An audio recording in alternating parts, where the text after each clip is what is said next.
Mesdames, Messieurs, bonjour et bienvenue dans votre magazine Au fond, le magazine du leader. Aujourd'hui, nous avons un journaliste talentueux, expérimenté, un journaliste qui n'a pas la langue dans sa poche en tout cas, pour défendre la cause juste.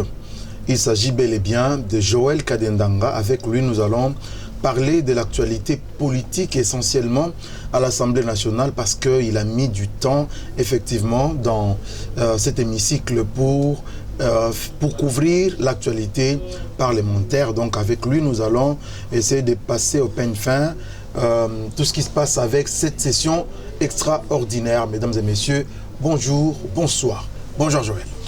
Bonjour cher confrère, merci de l'invitation. C'est une troisième invitation, un troisième passage sur le plateau de Congo Market Télévision.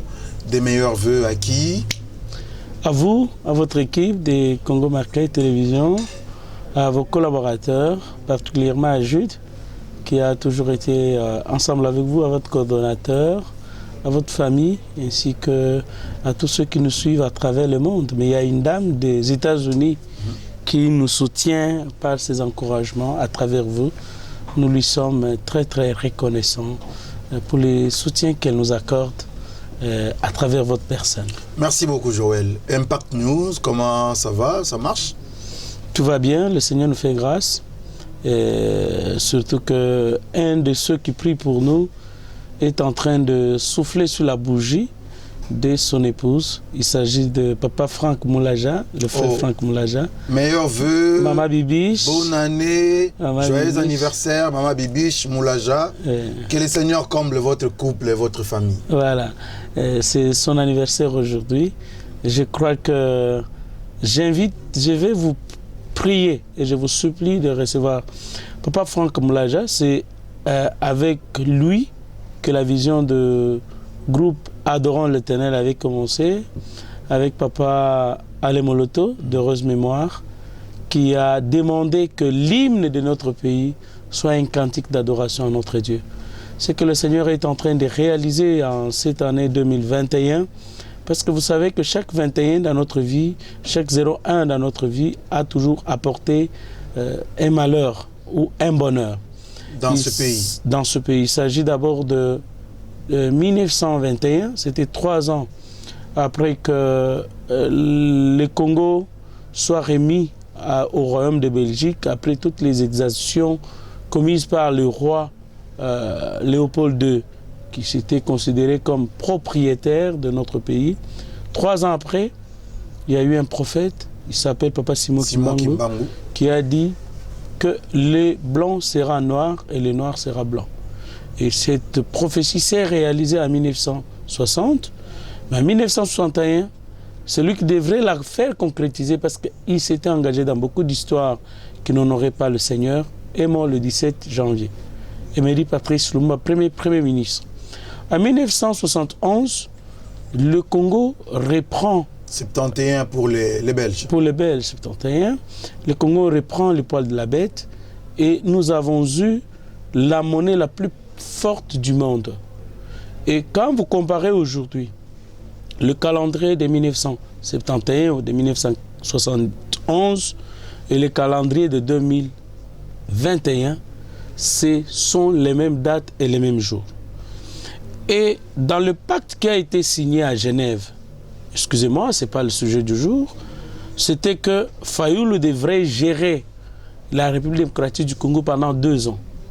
Et les 2 ans finissant, il y a eu quelqu'un, Rombo Lumba, qui avait dit que si Félix dépasse les 2 ans de la transition dans le pacte diabolique satanique de Genève, s'il traverse cela, c'est que le Congo sera meilleur. Et surtout que 2021 correspond au centenaire du message de Papa Simon Kimbangu. C'est ainsi que nous avons demandé au chef de l'État de patronner toutes les activités liées au centenaire du message prophétique de Papa Simon Kimbangu. Il a accepté, nous acclamons. Nous demandons aussi à maman Denise Nyakeru de s'impliquer parce que sa base aujourd'hui me semble être le Congo central. Donc qu'ils prennent vraiment la charge de cette journée et que Papa Simon Kimbangu soit élevé au rang au panthéon des héros nationaux et je souhaite même qu'il en reste seul parce que spirituellement, entre un mandat dans la transition des États-Unis, entre le 4 novembre et le 20 janvier, il doit y avoir une perte d'un grand homme dans notre pays. Comme en 2001, c'est M. Laurent Désiré Kabila qui est mort le 16 janvier, et avec Edi Kapen qui venait de sortir. Donc notre pays connaît une délivrance. Alors, tous ceux qui sont entre tous les soubresauts que vous voyez à gauche, à droite, sont les soubresauts d'autres spirituels qui vont remettre Pharaon et toute son armée dans l'eau. Parce que Dieu, l'Éternel, qui a une vision particulière sur la République démocratique du Congo, nous sommes le seul pays où se trouve une cité que l'on appelle Jérusalem, alors qu'il y a une autre Jérusalem. Merci beaucoup Joël pour cette partie plus ou moins spirituelle, disons-le. Mais nous allons quand même parler de l'actualité. Vous le savez, aujourd'hui, le Premier ministre était attendu à l'Assemblée nationale. Il a fait objet d'une motion de censure. Mais bon, nous apprenons que la plénière a été finalement remise à une date à demain, donc à demain. Qu'en est-il au juste? Bon, vous savez, je vous invite, chers confrères, à lire la tribune du professeur Émile Bongeli.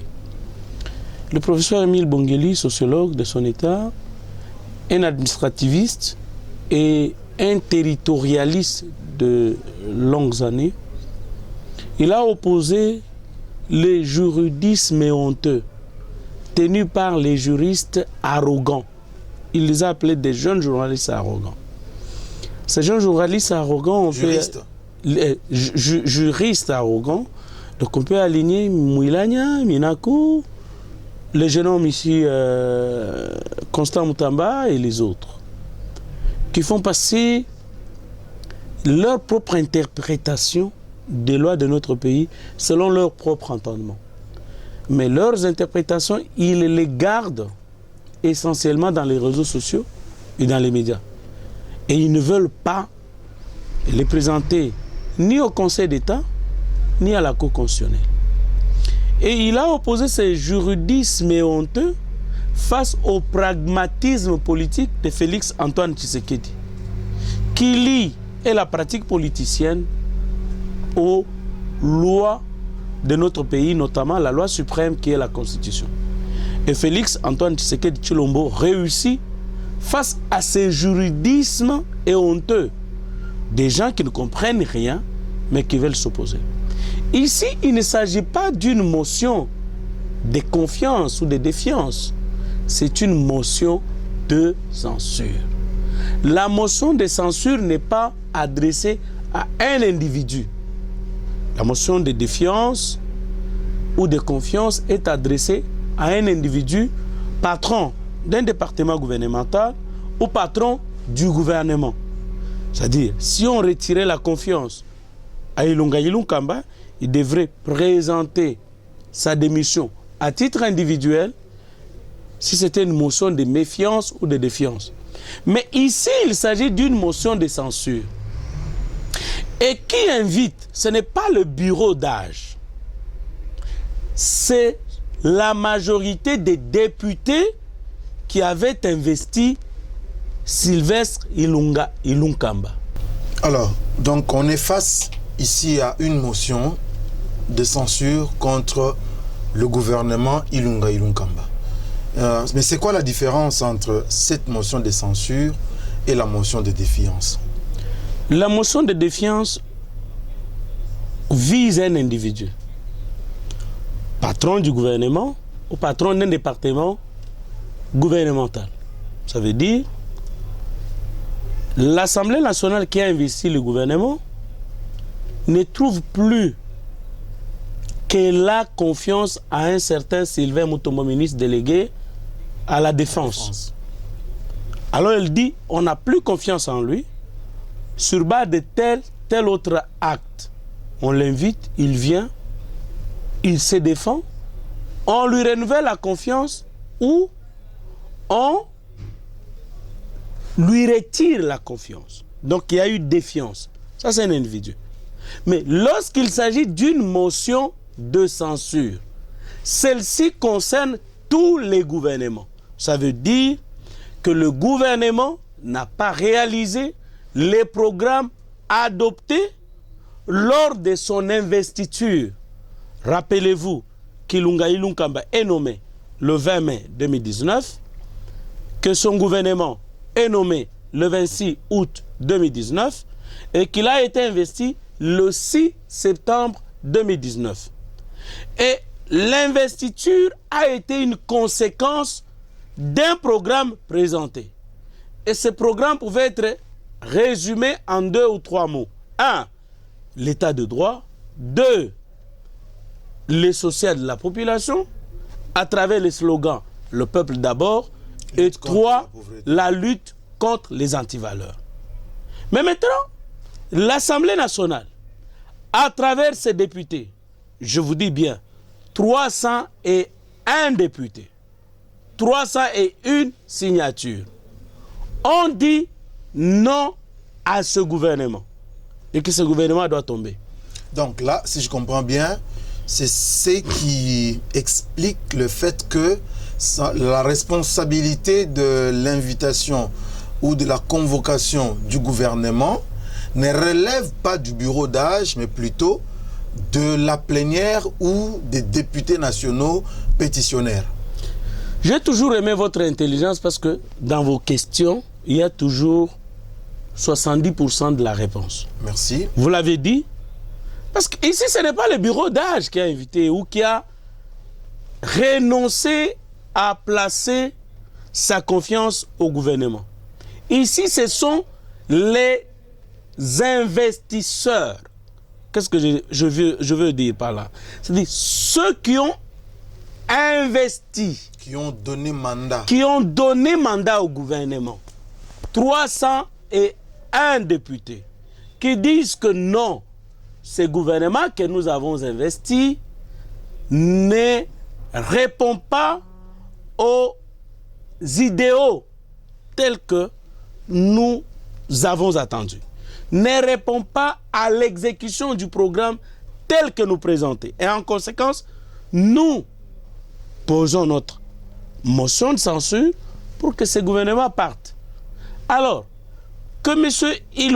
Ilunkamba Sylvestre soit là ou absent, c'est le gouvernement qui est jugé, ce n'est pas sa personne. Comment est-il arrivé qu'aujourd'hui on condamne le bureau d'âge en disant qu'il n'avait pas compétence d'organiser le contrôle parlementaire avec cette motion de censure contre le gouvernement? Donc le bureau d'âge n'avait pas qualité pour convoquer cette plénière d'examen d'une pétition contre le gouvernement. Ça vient d'où? Ce qui est vrai que ceux qui soutiennent cette thèse peuvent avoir raison. Tout comme ceux qui sont contre eux. Mais j'ai aimé la sagesse du bureau d'âge. Avant d'agir, parce que une situation, par exemple, que un bureau définitif tombe en plein mandat, qu'est-ce qu'on fait? Ça n'avait pas été prévu par les législateurs, ni dans la loi mère, donc la Constitution, ni dans le règlement intérieur. Et par conséquent, il a fallu que le bureau d'âge demande à la seule instance habilitée à interpréter la Constitution en cas d'une absence de prévision d'une situation quelconque. Il y a de bonnes interprétations que celles du juge. Il y a de bonnes interprétations. Ce n'est pas ce que nos amis racontent dans les réseaux sociaux, dans les médias. Alors, le bureau d'âge a saisi d'abord la Cour constitutionnelle pour dire, écoutez, nous avons été investis pour examiner les pétitions contre les membres du bureau définitif, le bureau Mabunda. Mais nous avons examiné tout ça, il reste un membre du bureau qui est malade. Qu'est-ce que nous allons faire? Est-ce que voulez-vous nous permettre de poursuivre la mission jusqu'au bout ou nous nous arrêtons là? Ils se sont adressés à la Cour constitutionnelle.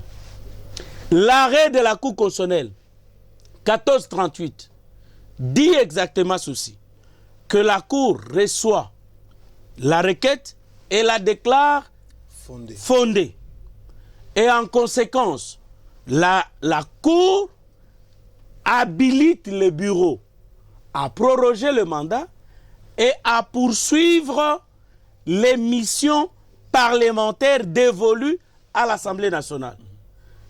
Et à poursuivre l'examen de la pétition contre un membre du bureau Mabunda et également à procéder à l'élection et à l'installation du bureau définitif. Mais on nous dit non. Le bureau provisoire ou le bureau d'âge ne devait se limiter qu'à l'élection du bureau définitif et à l'achèvement ou au parachèvement de la motion contre le bureau Janine Mabunda.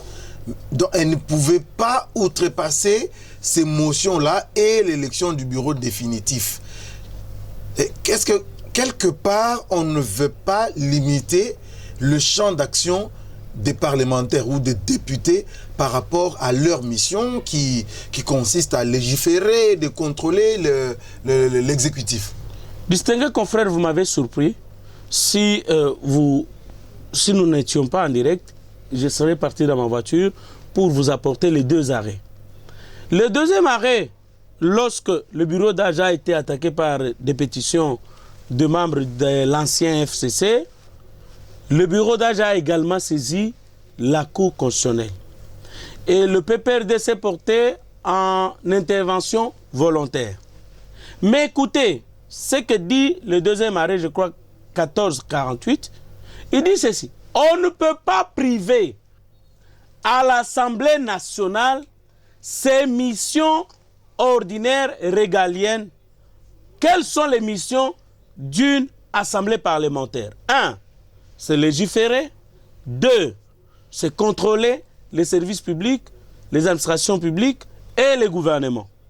Donc on ne peut pas, parce que cela est reconnu à l'Assemblée plénière, on ne peut pas lui permettre, parce que j'ai aimé l'exemple que m'a donné un juriste, un professeur. Je l'ai contacté pas parce qu'il est professeur, parce qu'il est membre du cabinet du chef de l'État, le professeur Kashmir Kolongele. Il nous donne un exemple comme celui-ci, chers confrères. Vous avez divorcé avec votre épouse devant l'État. Et pendant ce temps, devriez-vous laisser que votre épouse, en attendant le jugement, devriez-vous laisser votre femme dans la maison en train de préparer pour vous? Elle vous dit non, je préfère préparer pour vous. Qu'elle continue à préparer pour vous, de préparer pour vous les habits, d'apprêter pour vous tout ça, mais elle va vous tuer. C'est ainsi que on doit laisser les fonctions conjugales se poursuivre avec ou sans madame dans la maison. Mais on ne peut pas permettre à madame, votre épouse, d'avec qui vous avez divorcé, qu'elle reste encore pour remplir les fonctions. C'est ainsi comme il y a un intérimaire. Et l'intérimaire, le bureau d'âge peut être votre bonne, ça peut être votre jeune sœur, ça peut être votre maman. Elle va poursuivre les mêmes missions et le papa ne va pas arrêter de fournir de quoi il a devoir envers ses enfants, ni envers tous ceux qui sont sous son toit. C'est exactement ce qui c'est la réponse que la Cour constitutionnelle. Et puis retenez une chose, cette Cour est composée en majorité des hommes nommés par Joseph Kabila. Il n'y a qu'une seule femme et 2 hauts juges qui ont été nommés par Félix Antoine Tshisekedi. Et cette unique femme, c'est une magistrate de carrière depuis plus de 30 ans. Donc, elle ne vient pas avec Félix Antoine Tshisekedi. Et l'unique juge désigné par Félix Antoine Tshisekedi, c'est un professeur d'université. Kalouba Diboué. C'est un professeur d'université. C'est un avocat à la haute près la Cour de cassation. Donc ce n'est pas n'importe quel avocat. Donc il n'y a pas quelqu'un que Félix Antoine Tshisekedi a amené dans son carquois pour présenter. Donc en majorité, si la Cour a décidé, ce sont les kabylistes qui avaient dit hier que les arrêts de cette Cour ne les concerneraient pas parce qu'ils ne se retrouvent pas dans cette Cour dont les magistrats, certains ont été nommés par le président Tshisekedi. Mais écoutez, ils ont dit ça.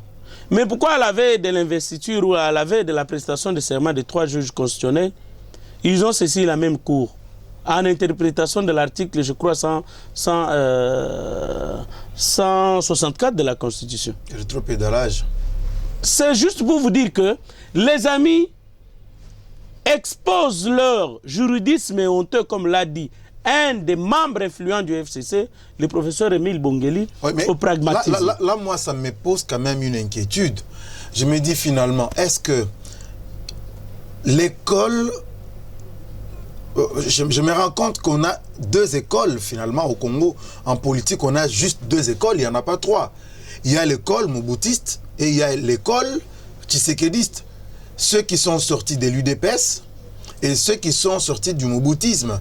Lorsque vous regardez autour de Joseph Kabila, lorsqu'il s'appuyait sur les moboutistes, il avait certains résultats.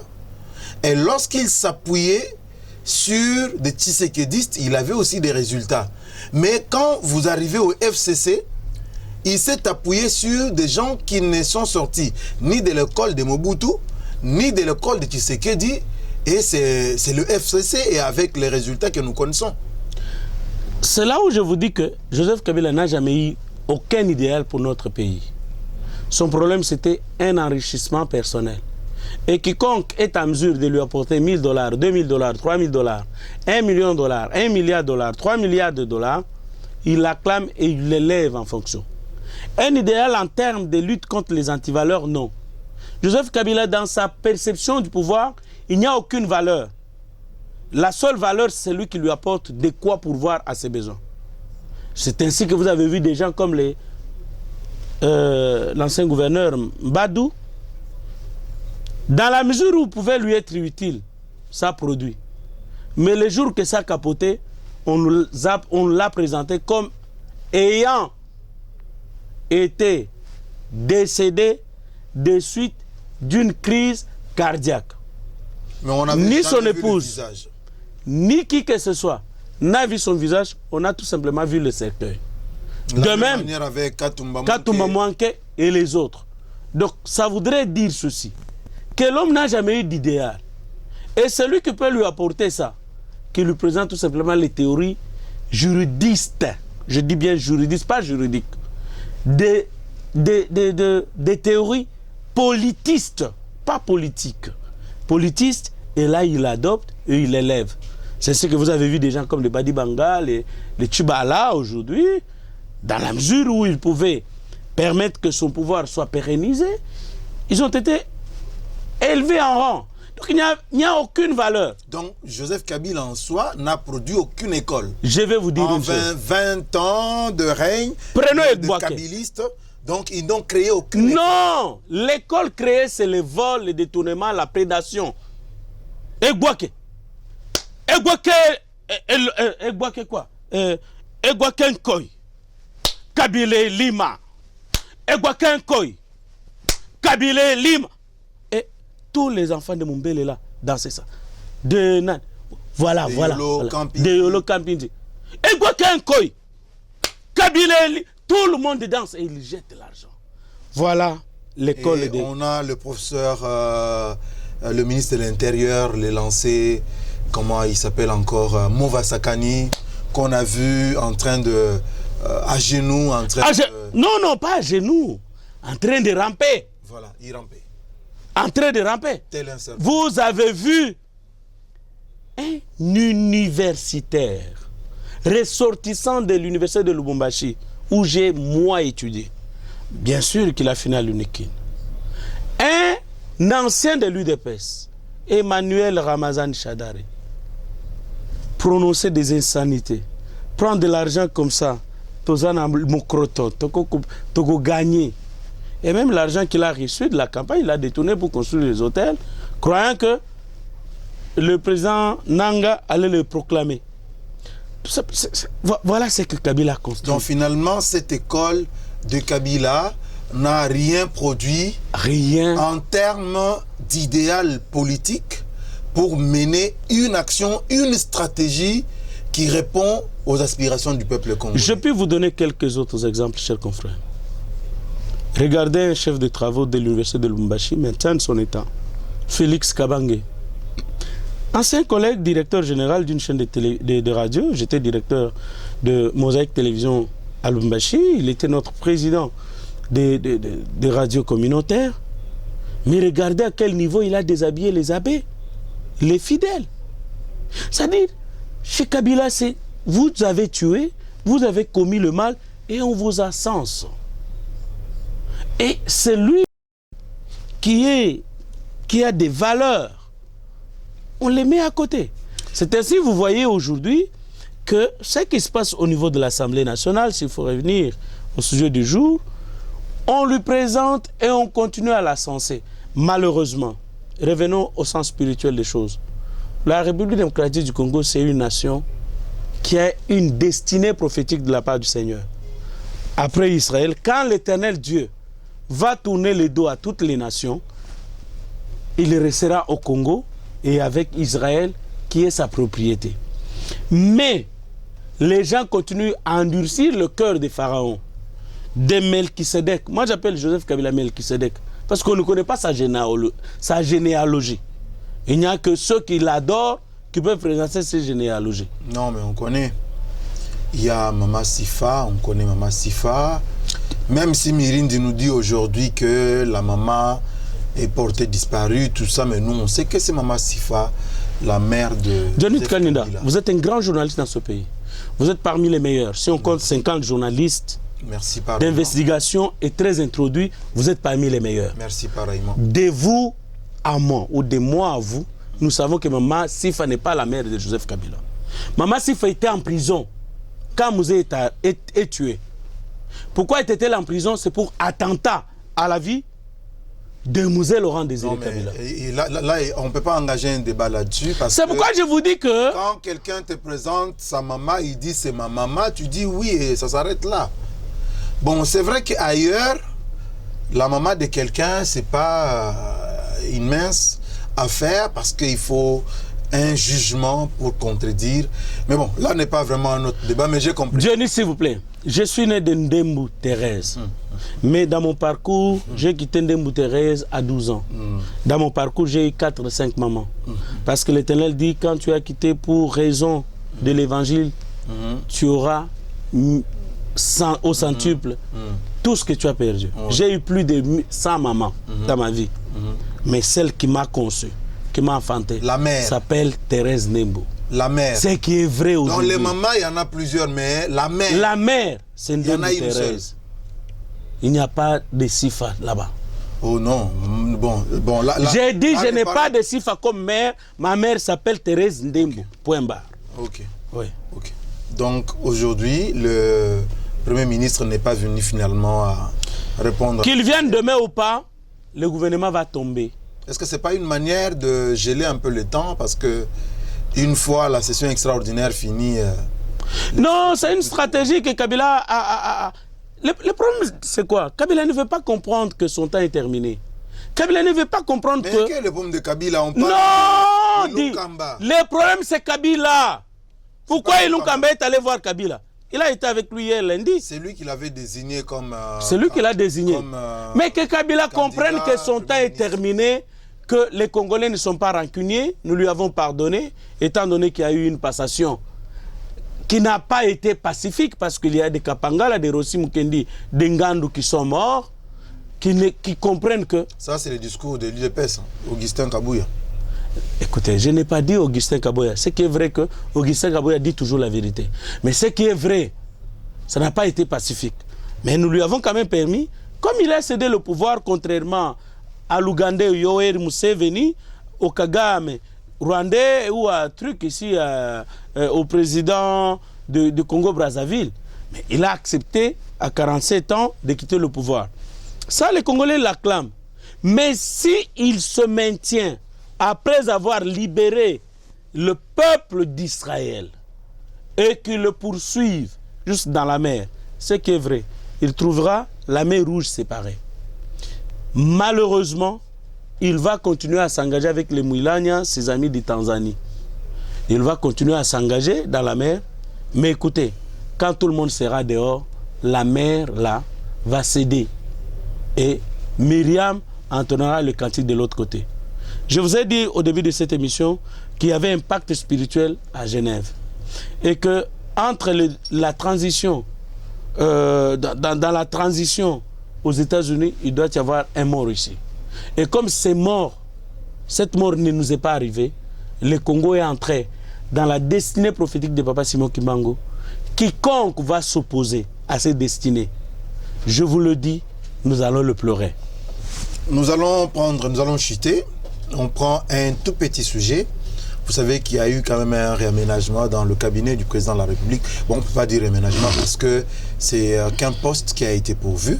Le poste du directeur de cabinet, Vital Kamerhe, avec les démêlés judiciaires et tout, le poste est resté comme ça vacant, assumé ou assuré par Cachemire Kolongele. Et aujourd'hui, le président a nommé un autre directeur de cabinet. Est-ce que c'est une stratégie du président qui n'a pas été comprise quelque part par rapport au combat qui était devant lui, par rapport aux batailles, par rapport à une certaine guerre, et que la page est tournée? Qu'est-ce qui s'est passé pour que nous ayons Eberhard pendant près de 9 mois, près d'une année, et aujourd'hui, une nouvelle année, il change de tête de son cabinet? Je vous rappelle des grandes dates avant de répondre à votre question. 24 janvier 2019, Félix-Antoine Tshisekedi prête serment. 2 semaines après, Kabila convoque les sociétés du FCC. Il transforme le FCC d'une plateforme électorale en une plateforme politique. Et il dit que nous avons la majorité des députés. On convainc le président de la République, il accepte, il cède. Le 20 mai 2019, le Premier ministre est nommé.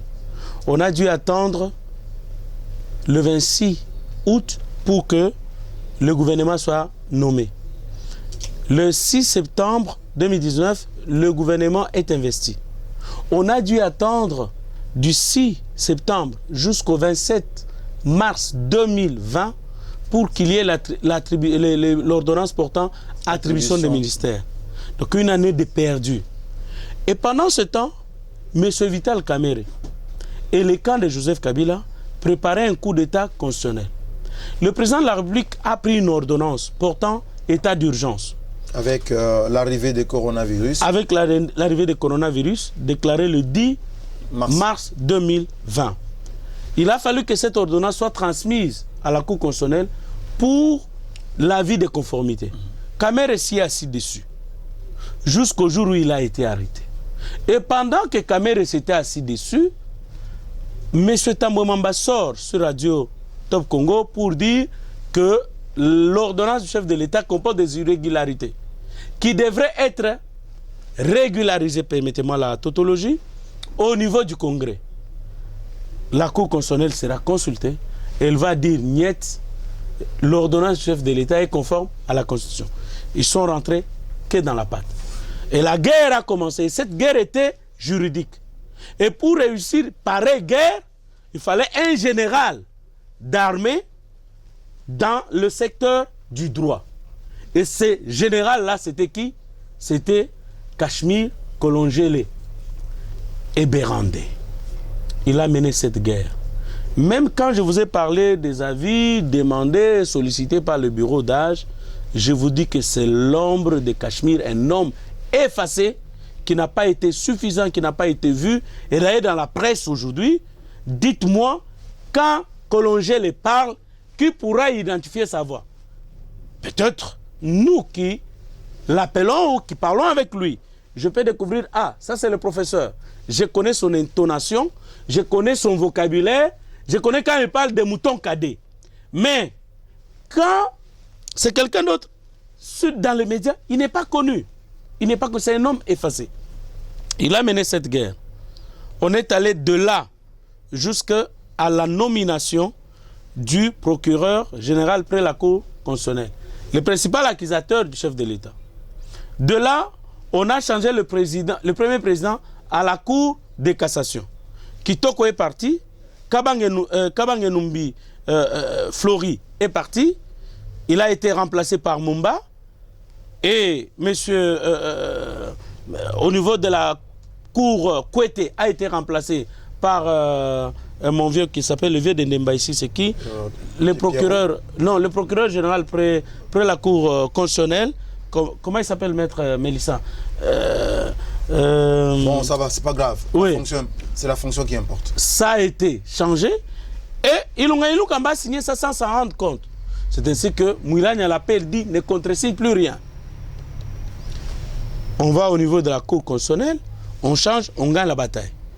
Les juges sont investis, dans l'armée, les généraux sont élevés au rang, ils passent et il a fallu faire descendre le bureau Mabunda. Ça, il a fallu un général juriste, un professeur d'université.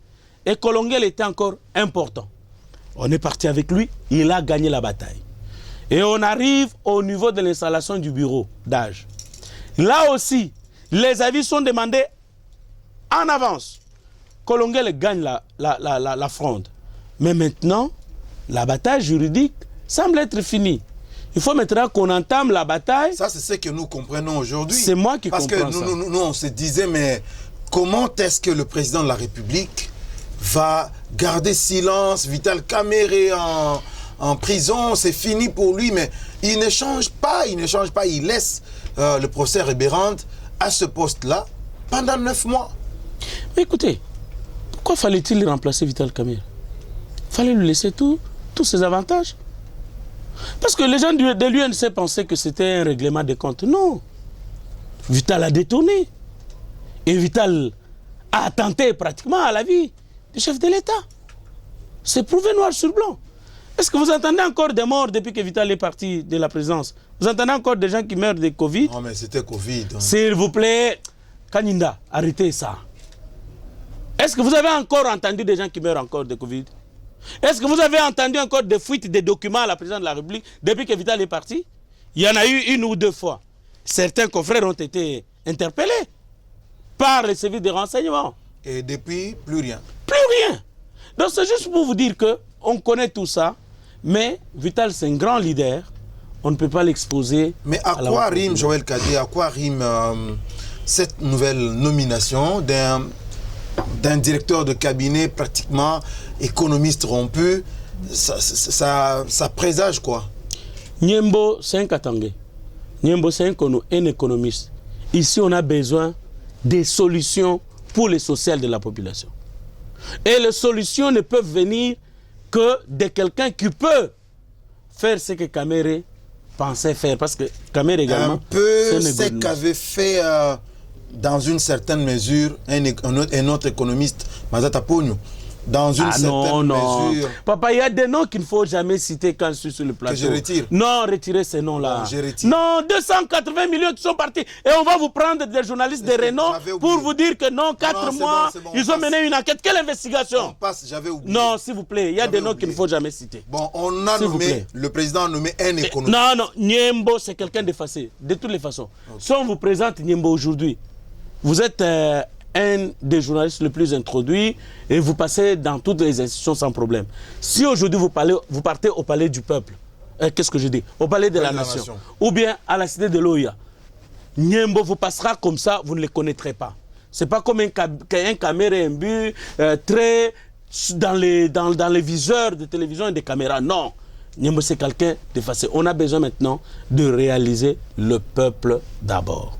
Et pour avoir le peuple d'abord, on remet le général Kolongele Cachemire Eberhard à son poste de directeur adjoint, le plus immédiat après le directeur.